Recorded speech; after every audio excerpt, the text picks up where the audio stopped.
You're now watching Two Old Farts Making Noises.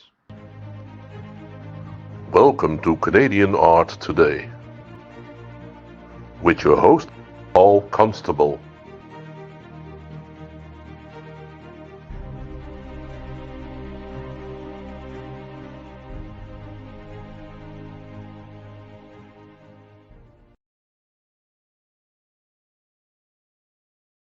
I like the opening. I like the voice. It almost like I want it. It should be like it's almost like Walter Cronkite, right? Like, and this is the news. So I'm Not, aging not, myself, but yeah, that's not, yeah, not like Johnny or Carson. John or James Earl Ray for CNN. Like this is CNN. It's like we can get into McMahon for you to go. Here's Paul. We can try that if you want. Either way works. I'm good. So, okay, just checking, just checking. So Yeah, you had a good week so far. Everything is good. it's good. We're doing well, and Yeah. yeah, we just And you're taking a little hiatus. It seems like a 2 week hiatus. We'll we're be yes, back we're till the we're gonna take 2 weeks. 26th. Yeah, we're gonna take 2 weeks off just to sort out things and take a bit of a break and get re-energized and get some. We've got a great guest when we come back on the 26th. I think artists will be just amazed with her. She's been on our show previously. We have Joanne Pollock back, who's our Yes. artist coach, and we're going to talk about some art gallery things that I think it'll trigger some responses that'll be interesting. So And yeah, the big thing is going to be how you get into an art gallery as an artist, which I think a lot of artists would love to know how to do that. she's going to spill the beans. Cool.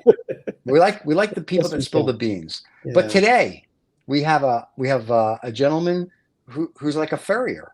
No, yeah. that's when I had a horse, a blacksmith. Not a So farrier of the horse, but yeah, right, a yeah. farrier of being a blacksmith. So it's very exciting because I'm looking forward to Yes. seeing his work.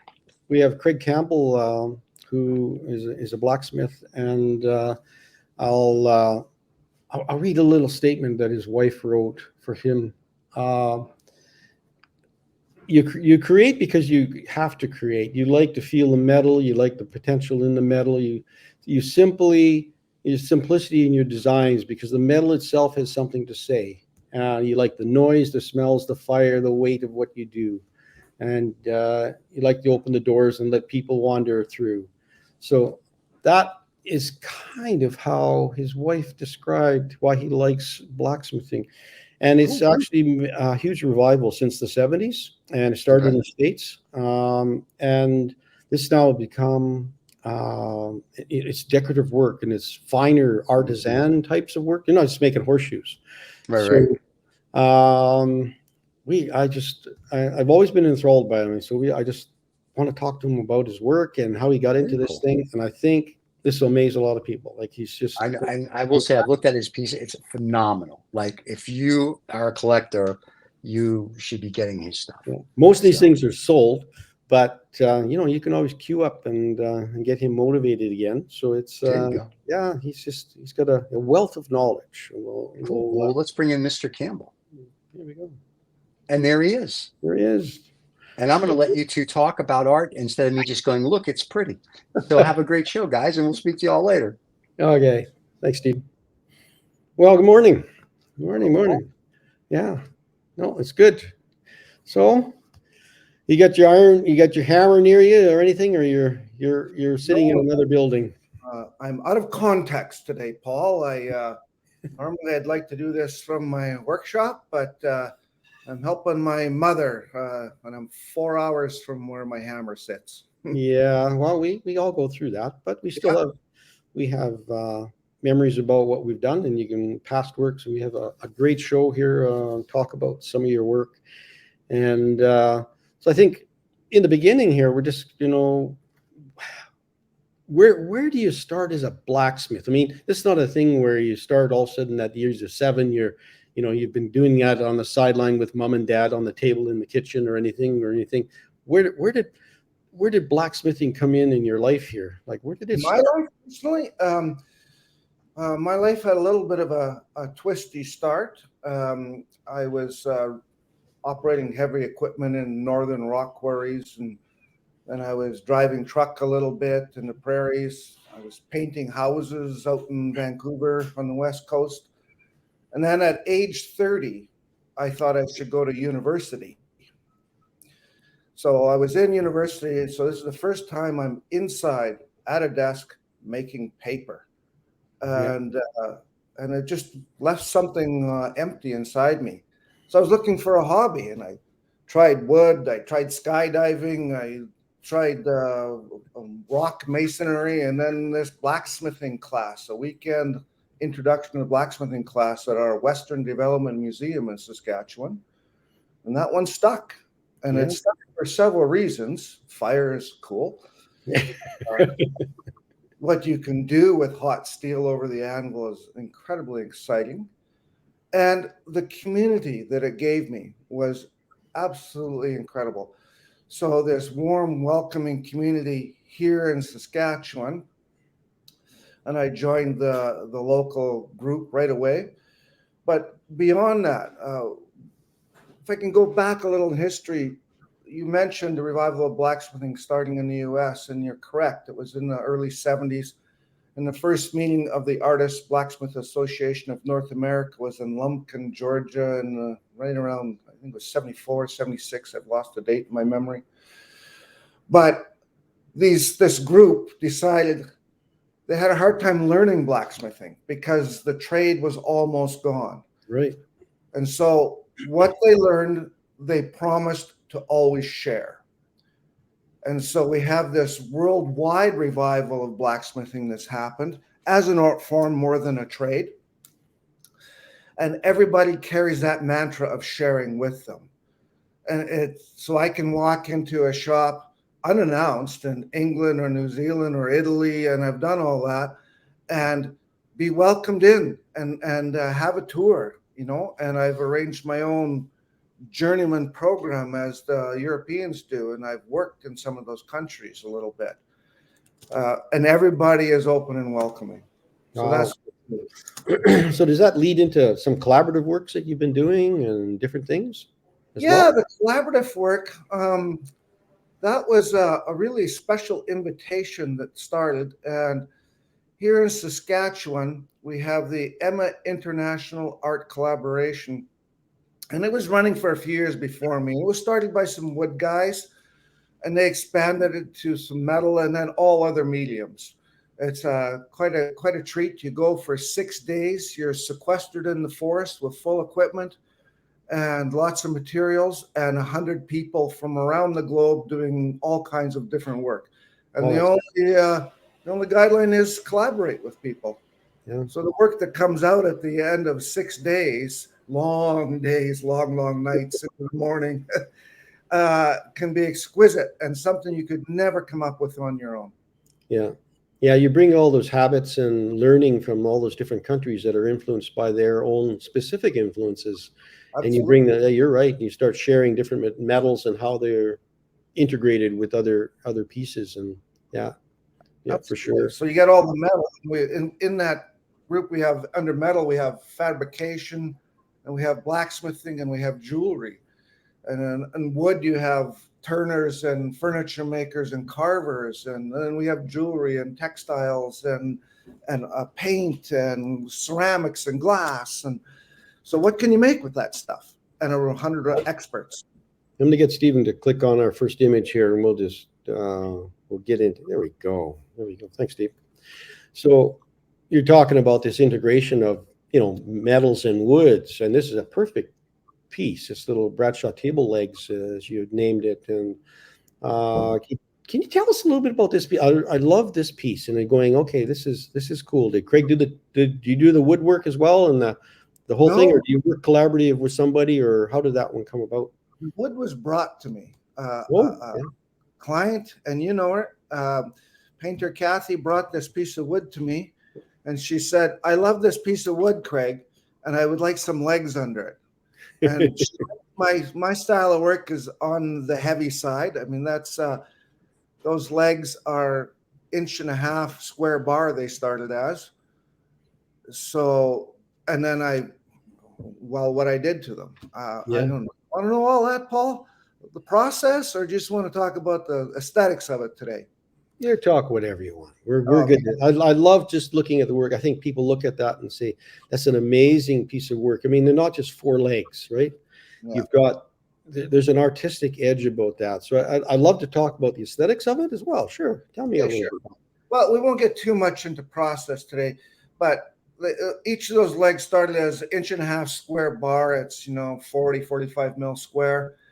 And I altered each of them to be the decorative twists on the back, and then the front, because of the way the wood was rotted out on this end, it was on farm board, I couldn't put legs where I wanted to. So I had to make a special base to get the structure.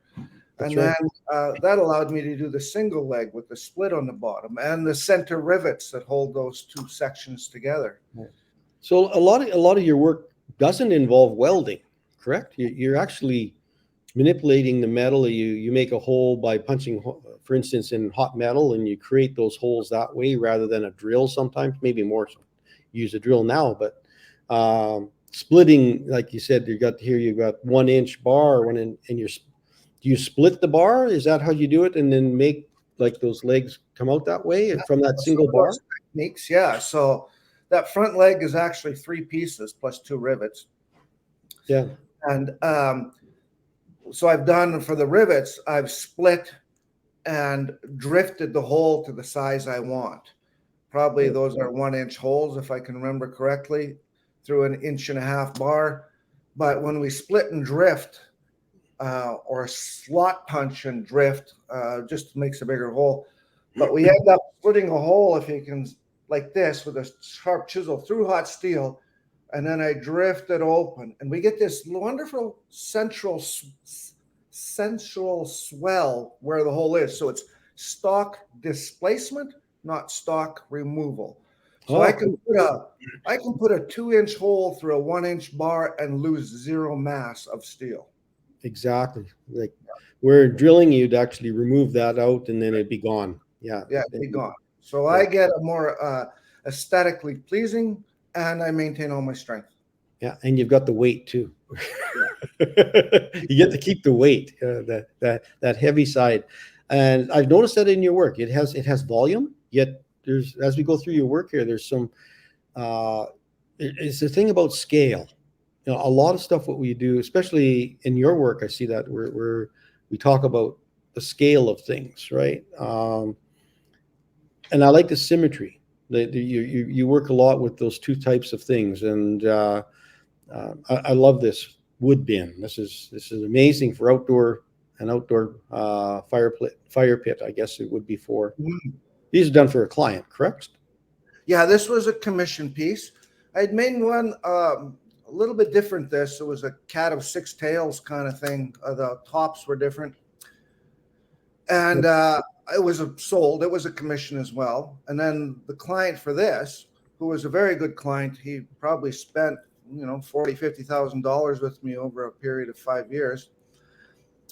He came. He said, "I want one of these." I said, "Well, okay, I'll make one for you, but I can't make it the same. I don't just repeat work. We do one-offs, but I used all the same techniques." Yeah. And there, if you look at those bars, those I want to point, but it doesn't work on you don't see my hand. Yeah, it's like.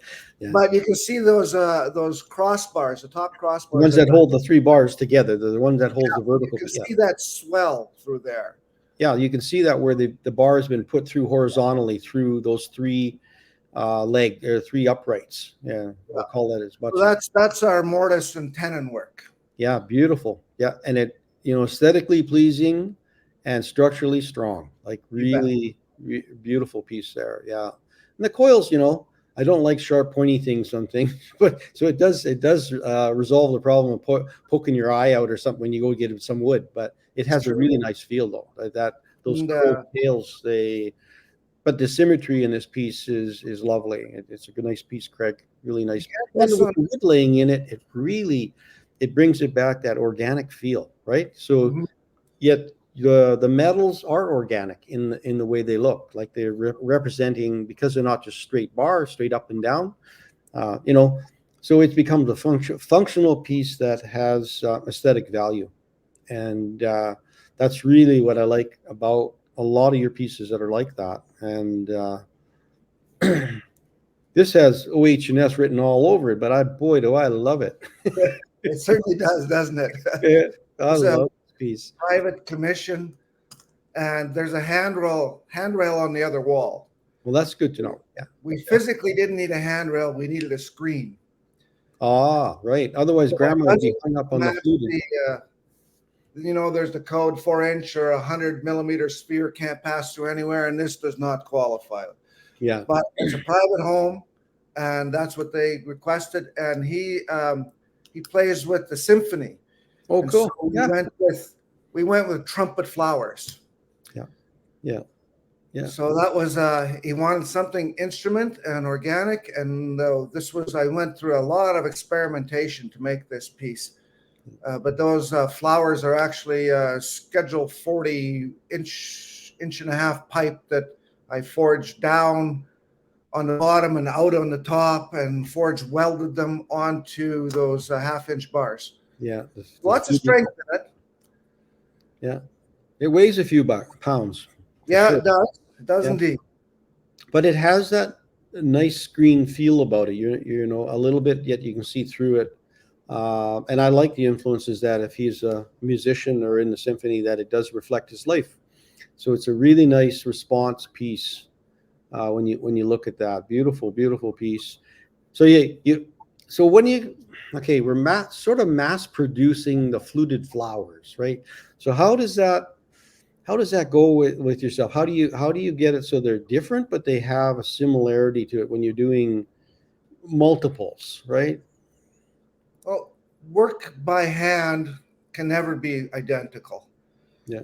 So each one is done hot over the anvil and over the horn of the anvil to open them up. And you can't reproduce exactly when you're going by hand. Now, it took me several of these to get them consistent. Yeah. The bin is a little bit full of scraps. Try and work this out. Yeah. No.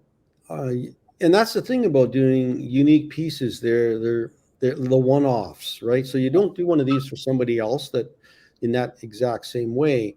The R&D that goes into it, there's a certain amount of time. You're right. It's like, picking up a new set of paints. You got to learn how they respond and how the things to what media you work in. I would think it's similar to this, but also you're working on a scale that's going up a staircase. So that offers a little challenge. So the angle that these fluted flowers are sticking out at, they're not just out at right angles off that 45 that's going up the stairs. They're still feeling like they want to climb up a little bit, and I can feel that. And those I built a mock-up of that bottom rail wood in my shop at the right angle and the right length. So that's built in my workshop, and then I start to place those on there. So Right. I know what I'm getting before I go. There's no randomness involved. Yeah, there's the surprise install, right? Yeah. So basically you work in the shop with that angle, and you know your heights and what you're dealing with, and then you physically build. So are those pinned to that rail at the bottom? Oh yeah, they're solidly placed. You can see the bases are 2 layers as well. Right. There's a textured layer of 1/2-inch plate steel, and then there's a thin layer underneath, and that thin layer drapes over the front of the lower banister there, the wood. Yeah. So it's got a more earthy effect. It grounds it so much nicer as it drapes over. Yeah, and then not just a nice flat piece of iron either. You've worked that surface a little bit more organically. Yeah. The bottoms, yeah, they sort of. Now, that particular texture that you see on that heavy plate, that was a repeat. I used that as a water texture on another wall sculpture where I had to create a river. Okay. And so developing that die was weeks of experimentation. Right. And I just couldn't get it right until I have some tongs they have this wonderful shape, almost female body shape. They're pickup tongs. And they accidentally got caught inside the power hammer over hot steel, and boom, boom, boom, boom, boom, as I pulled them out to not ruin them. And it left a pattern like that. Oh my, yeah. So after weeks of trying to find water texture, I accidentally found it. Yeah. So I made a tool. We make a lot of tools and a lot of jigs to repeat things. So the last one, the wood bin, the top scrolls, the whole thing was welded. A jig was welded to my heavy steel layout table, and each one was formed to that hot. Right. So I can get the three matches, right? Yeah. So Your studio is amazing because we talk about that hammer that you brought in there, that's massive hammer, and the amount of concrete that's underneath that floor that it sits on. And I remember you talking about how you move that into your studio, and I thought that'll be handy. It'll save. I could only imagine being a blacksmith in the 5th century, and you're pounding with a hammer. That you did everything with a hammer, right? That was it. Well, they did, but they added the water wheel, which turned that's true. 500-pound hammers. I forgot about that. Yeah, I didn't know that. Yeah. And then steam came along. Yeah. And they're, again, I've worked under 500-pound hammers. They're the newer versions, and they're run on air, pneumatics, but quite fun working with 500 pounds. Wow. Yeah. So mine's about half that weight. Yeah. It's about 250 pounds, and it'll hit 212 times a minute flat out. Wow. And it's got big dies, so I can clamp all kinds of specialty tooling inside of it. Mm-hmm. Yeah. Yeah, it's too bad we weren't in the shop. We could have taken a peek at some of that. Sorry, I'm not. This one, and I know this house. It's you did a front step in the back. Porch, I guess I'll call it, or we call it a gazebo. Yeah. And can you tell us a little bit about this? Vertical I-beam sculpture, and there's a 340-pound mailbox that's yet to be placed. This picture hasn't got it yet. Okay. Good So client. right now there's a bit of a plinth in the front, in the foreground. Was that one of the first things put in there? Was that the metal plinth? Yeah, the vertical I-beam sculpture with the tight wrap on the top. Yeah. That was the first piece I did for this couple, and they're wonderful supporters of the arts. And then he asked me to do the front step handrail. Yeah. And so I repeated that wrap motif.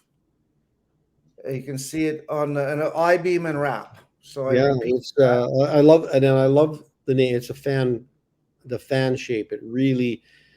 It moves nicely, but it's functional piece that it's not just a hand railing. There's something more aesthetically pleasing than just the functional of hold on the rail and go up the stairs, right? Yeah, it could be vertical pickets at 100 millimeters. That bores me. So This meets code with the 100 millimeter spear, will not pass through anywhere. And yet we have that beautiful flow. Yeah, no, it's beautiful. And the back, the gazebo, and we don't have a real large picture of that one here. We just put that in there. But again, it has a really nice, and I'll call the word symphonic feeling. There's this rolling sea feel,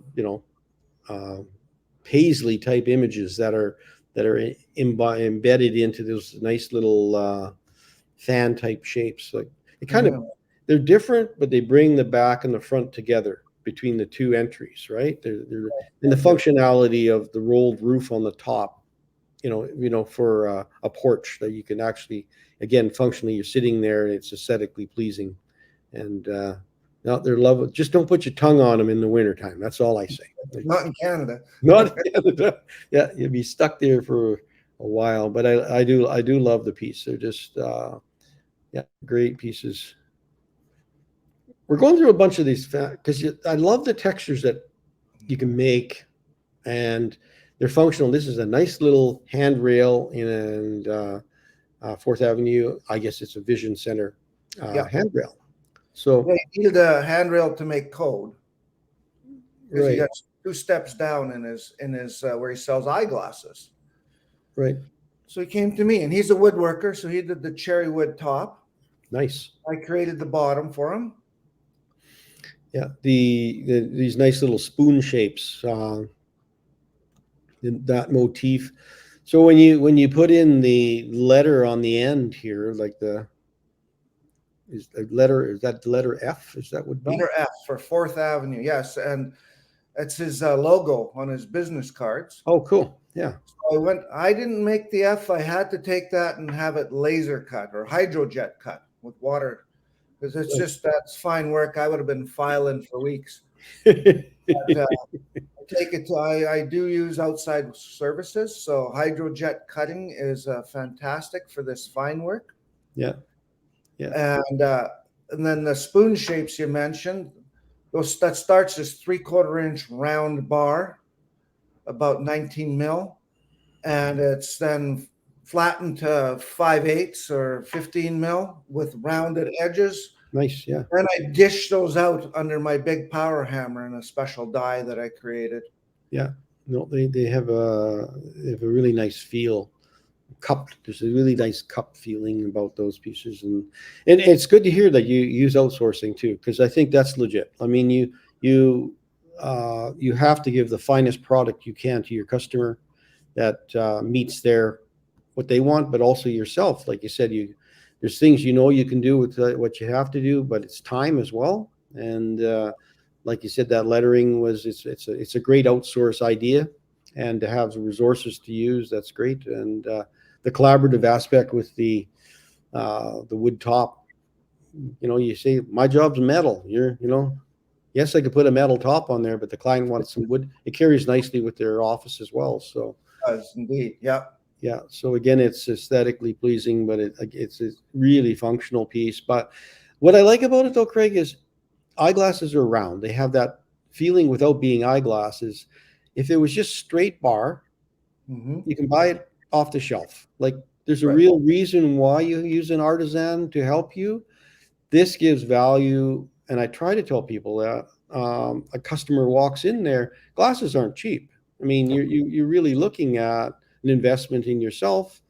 And I think this is sort of a way of giving back a little bit. They say you've bought local and you've got something unique and different, and that's the product that you have as well. Your customer want to be taken care of as well, the same way. So I think it's a great idea to buy from local artisans. Ask them to help you do work that you want to do. Commission them. Don't be afraid to ask an artist something. All they'll do is say no or yes. I mean, it's pretty simple. Mm-hmm. This one, I remember you going to work on this one.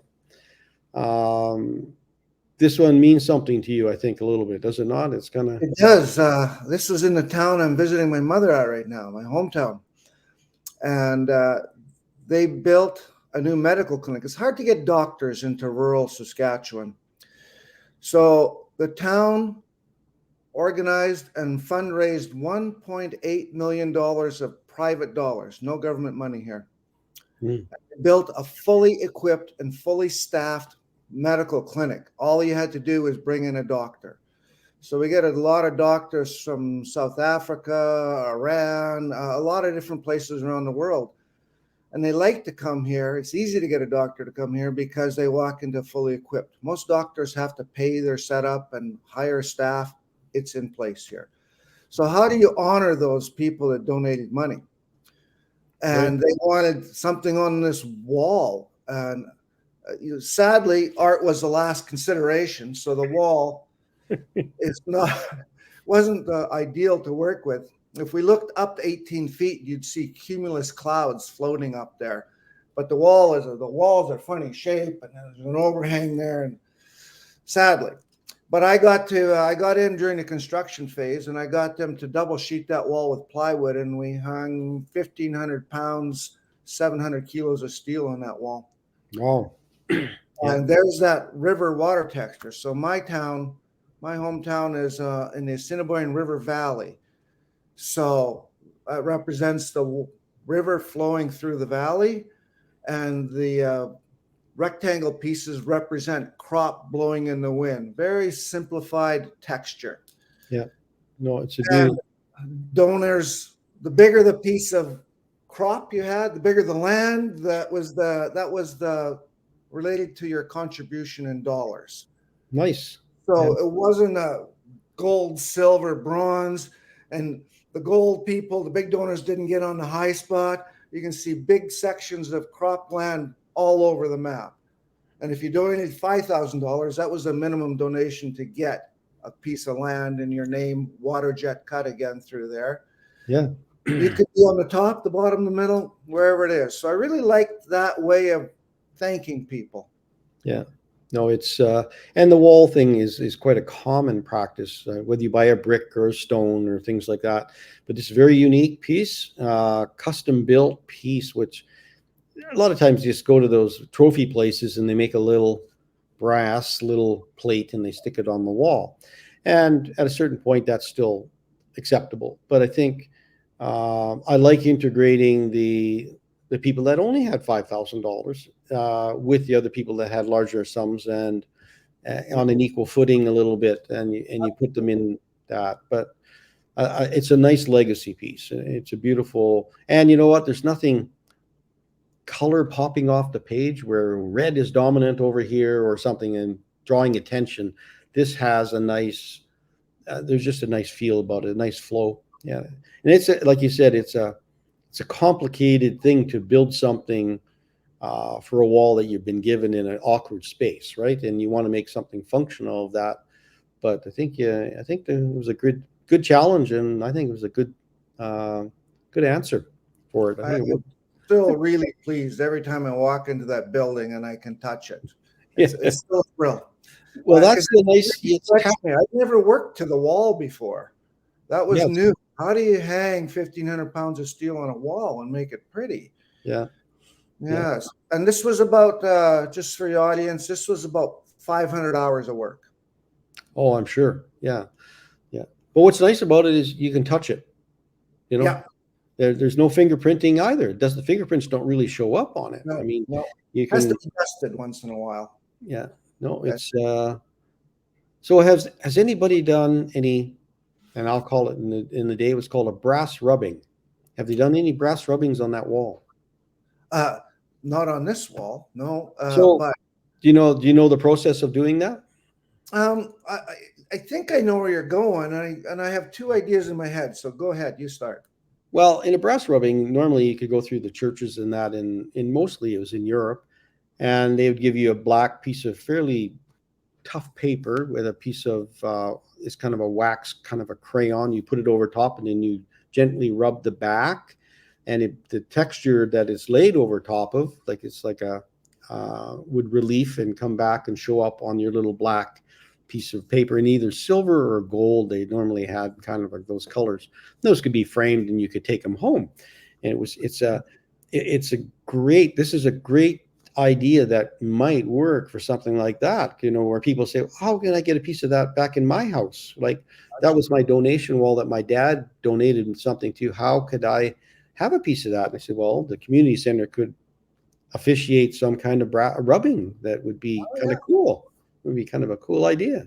And all those nice, beautiful river textures would show up, and the name, because it's been laser cut, should show up as well. It would be a beautiful piece. Yeah. Something to think about. I just, when I looked at that, I thought, gosh, it would be an interesting project for a school classroom to come in and do. If they want, the kids could learn how to take a bit of that away, just learn a technique. And it doesn't affect anything below it. Like your stuff it wouldn't have hurt them a bit, but it'd be a great little fundraiser that rejuvenates it again in the community, and maybe a gift back to the people in a way that they donated something, because they're always looking for money. You can always donate. You can always donate to places like that. They can use up everything you give them. Absolutely. Yeah. Yeah. But I think it's a very functional. So I found this piece. I just thought I had to throw this one in just to add color. Yeah. Often this is Roger Ramjet. You know, it just kind of feels like out there. Can you tell me about this project? This looks so fun. Well, it was a Christmas season, and it was cold, and we had family in and out of the house, and I hadn't been in the work studio for a couple of weeks, and I was just getting antsy, and I had to go make something. Please let me go make something. So they shooed me out of the house to the shop, and I had this sort of top of an old prairie grain bin out of galvanized tin, kind of a cone rocket nose shape. So I just started making a rocket. I just found this in my collection of steel. I started making a rocket. And ended up, I didn't use that top. It was too clunky. So I had to make the top for this too. But yeah, and then you add a little paint and you add a little copper, and it's got a wonderful name plaque riveted on the other side of it, or maybe it isn't on this piece yet. This is still in the shop, but I can't remember what it says. But it has a serial number, and which was the number of days I was alive from when I was born to when I made that rocket. That became the serial number.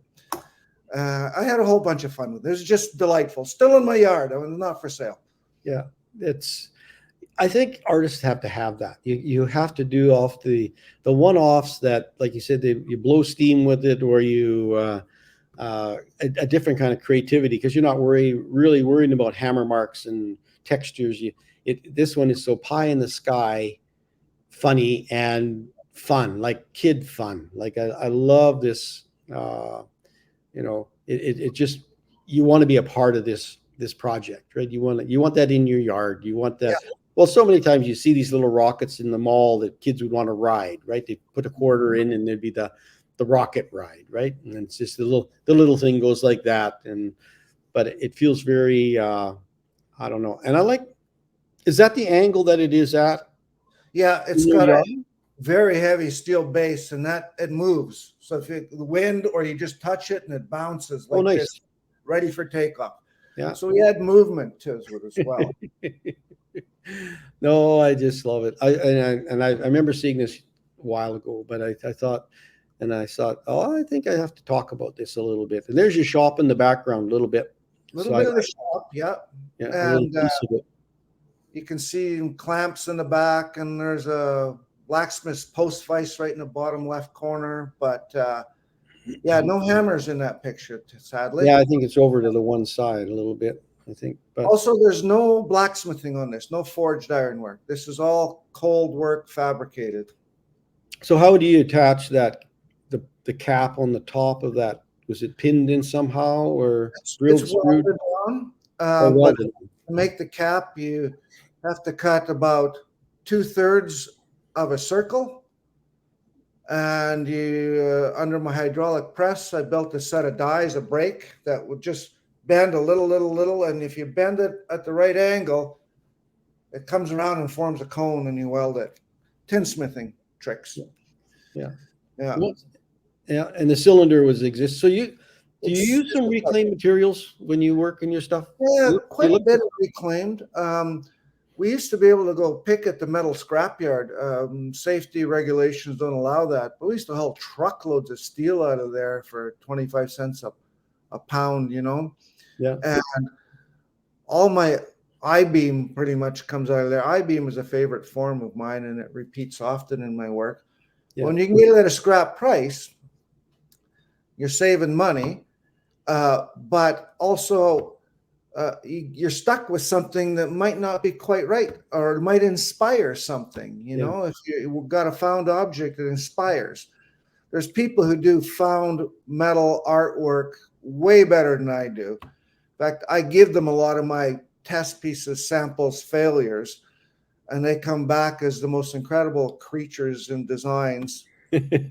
So I know people that are way better at it than I am. But here's one where I just found a pipe and a nose cap, and away I went. Yeah, no, it's a good one. We just talked about those I-beams, so I just thought, again, I look at these things and I think they're the scale of things, but also there's the sophistication of some of the pieces. And we're talking about this Infrastructure 3. I mean, it's lovely that you can see this blue sky piece that comes into the work, right? It accentuates the fragility of things, and you're trying to hold it together. And I can read a lot of things into. I mean, you take a piece of I-beam, that's what, 500 pounds or something. I don't know. Gosh, it's heavy as all get out. And you think, how could anything ever split that from the top down? Oh, say, well, the sky could do it. Like, it's kind of cool. And say, well, how do I fix it? So I got all these questions and answers in my head when I'm going through that. And it says, okay, well, that feels really, but it gives it an organic feel, that little soft, almost fish-like thing shape that's coming out of the base of that crack, right? So it's kind of I don't know, it's appealing. So the beam's not straight anymore. It's been pushed out. Like you said, you're really playing with the aesthetics of that beam. It's meant to be strong and sturdy, but you're actually saying, it's not really. I can mess with that. It's fun. It's a fun piece. I didn't put all your pieces in. You've got other ones that have got windows in them and screens and some different light colors. You work collaboratively with other artists as well on these pieces. The one on the right. What about the one on the right? You talk about this one first, the split screen one, the split beam. The infrastructure, there's 5 of those, and I started with a tabletop version, and it's really a comment on human-made stuff. So we build all this infrastructure, roads, highways, bridges, buildings, power lines, pipelines, and it all eventually fails at some point. It ages out from use and time. But we patch and repair our roads and fix our bridges, and we continue to use them. So I played with that theme for a while, and this one happens to be all the repair is done in copper on this one. So just to give it a little extra bling. Yeah.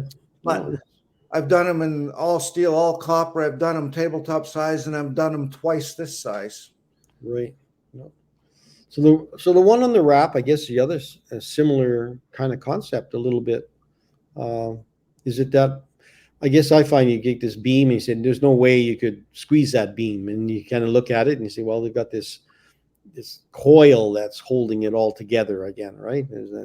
Is that same kind of thought, a natural aspect? Yeah, you wouldn't expect to bend an I-beam necessarily,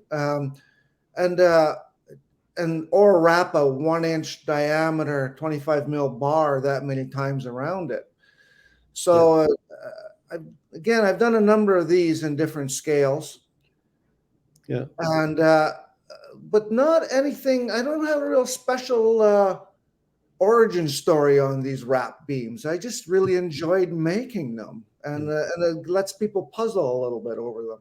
So do you think some of your construction background is coming into this a little bit, like the responses back to your early days of working heavy equipment? Absolutely. I bond with steel. Wood, I always say wood is weird, I don't get wood. It doesn't make sense to me. And every time I touch wood, I bleed. I got slivers. I walking through the hardware store and I'm dripping blood, I don't get it. But metal, I understand. It just in sync with me. Yeah, no, I can see that. Beautiful piece. Now this piece really sings. It's got and I love this piece, Craig. Yeah, it's again, you could just do a straight little handrail and get it would be functional, but it has a little bit of flair, and you call it Zen.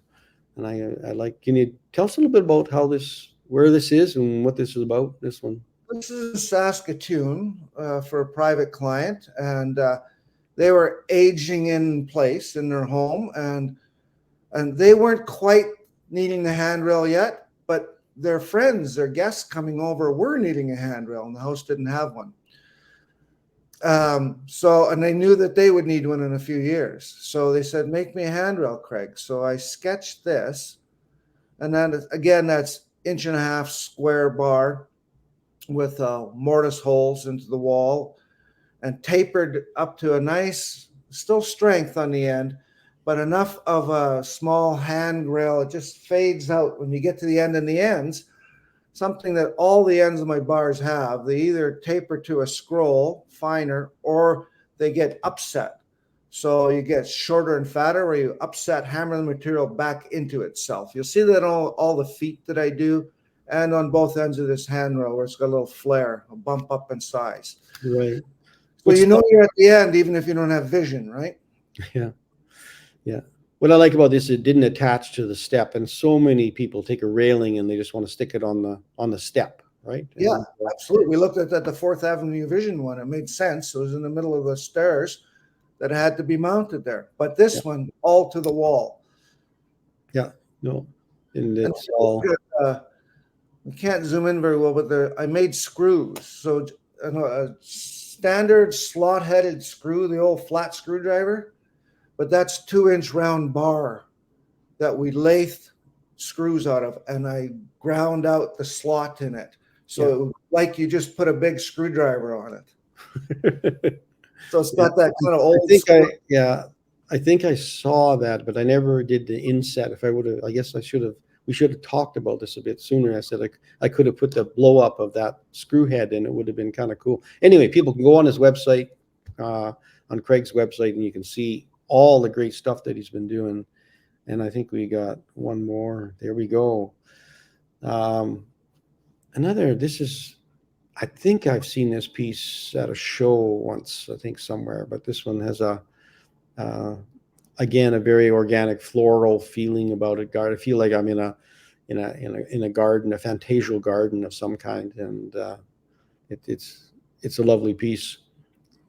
Thank you. Is this in a foyer in an office somewhere? Or? This photo is actually taken at a show out at Innovation Place. Oh, it's an Innovation, yeah. Several times, yeah. And it was sold to a couple on an acreage. They had 3 daughters, and the woman thought, "That's my 3 kids, and I'm taking it home." It's funny how that is. Yeah. So again, pretty heavy bar stock, and tapered or drawn down on the ends, and then scrolled up to be organic like ferns. Yeah. And it gives steel a very soft feel, or a soft aesthetic. Yeah. It's funny how people, what they read into a piece of work, and they all said, "I got to have that." You just have to have that piece. It resonates with them. And 3 was the right number for them, and they could see that femininity to it that they wanted for their family. So that's a great little piece. And the title gives opportunity here. Ratho Homage. Ratho Byers Forge is just outside of Edinburgh, Scotland. Mm-hmm. And I worked there summer of 09. Yeah, 09. I worked there that summer. And they had something that was a little bit similar, but they work on much, much grander scale often. So I was inspired by working there with this great shop, one of the great blacksmith shops in all of Europe and the UK. So, yeah. And they're personal friends of mine. That's a wonderful thing about blacksmithing around the globe. Right, and it's like you said, around the world. Like you've been to New Zealand and all over, and I know you've brought people over to your collaboratives that you do out at Ness Creek area now, I guess, and you're settled down there. You're trying to get a shop set up. Yeah. So I think always good and go. Yeah. Well, it's been a great conversation, Craig. I really appreciate that, and I think we'll. See, there's Stephen. There he is. It's totally cool. Now, what I'm a little upset about is you didn't show his bondage stuff. So I saw that, and I was like, "Now this is a guy." I think that's collaborative work. That's wearable art. That's what bondage is. Wearable art. Okay, I'm sorry. The wearable art you use for bondage. Yeah. Awesome stuff. So the people that are watching this, you got to go to your site. We'll have his link below. I thought that was another show in itself. That's a whole nother show, but I just want people to be aware that it's there. Yeah, that's the bondage show or wearable art show. Yes, so he does have wearable art. It was very cool. Yeah. So I was having a tough decision. Yeah, that's what to make. Here's my question: I ask everybody. So if somebody wants to buy something or commission you, where's your starting price? And I won't even ask where it goes to because I'm sure they go to crazy money. But somebody says, "I want you to do something or buy something of yours." Where does it start? I'm in. You can't really get much out of me. I do make some little production items. You can buy a bottle opener made out of a railway spike for $50, Right. But mostly I'm in probably about the $5,000 range. A few things less than that, but a simple 2-step handrail Right. I can't probably do that for under about $4,000. And then we go up to probably 15 is 5 to 15 is a normal range for most of the things we looked at. The gazebo is going to jump over that by triple or so, you know. Right. But yeah, 5 to 15 gets you an average. Okay. I didn't have a picture of his little Isuzu truck. I think is it a Isuzu?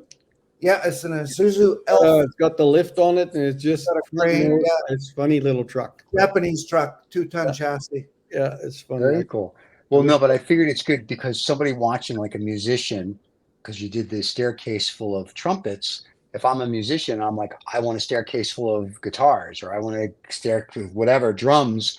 They're in their minds gonna be like, how expensive is it? Now they know it's between 5 and 15, and they can make a phone call and say, you know, this is what I'm thinking. Yeah. Well, stranger things have happened. I think, you know, it's true. It's one of those things, and I think it's unique. You know, we're talking work that a revival into an artisan sense. So, you know, the functionality of making a horseshoe is different now, and I think it's been, like Craig said, it's created a whole new community of not only blacksmiths together, but people wanting old age product, but quality stuff, right? Things that are not just welded, but things that are actually cared for and loved and put together. And I think a lot of that comes out of Craig's work. When you see a handrail that's just, you know, there's not a weld mark in it, but it's all held together the old fashioned way of doing it, right? And it's the way it should be. Well, even the sculptures that you stuck in the art, like that's generational. So it's like that's going to be there till the planet ends. So I like that. So I mean, the stuff is beautiful, absolutely gorgeous. So, it's going to be there until the monkeys are at the bottom of it. Like the movie. Nice. And then some guy on the horse is going to ride and go, you damn dirty apes at the end. Okay, so yeah, can't wait. Something to look forward to. So, well, Craig, thank you so much. Greatly appreciate it. I hope everybody appreciates it. For the people that are watching, because it won't be on a podcast, it'll only be on YouTube. All the links are below. You can reach out to Craig. You can reach out to us. You can reach out to Paul. We can put you in touch. And please don't forget to subscribe and like. Tell your friends, and we'll go from there. Gentlemen, thank you both. Have a great day. Hang on there, Craig. Thanks, Stephen. Thank you, Paul. Cheers. Yeah. Thanks. Yeah.